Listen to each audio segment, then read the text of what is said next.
Hi, my name is Effie from Peach Cars. I'm here to give you tips on how you can get the most out of your car sale. Number 1, when you're buying your car, you need to check the accident history.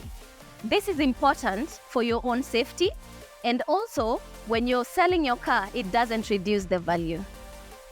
Number 2, your car might have a fender bender. This means it's normal to have scratches on your car. So when you're going to take it for repainting, make sure that someone who's qualified is doing that job for you. This is because when the paint job is not good, your car will not be appealing to the eye, and it will also lose its value. Number 3, detailing and polishing your interior. Your car should feel like home.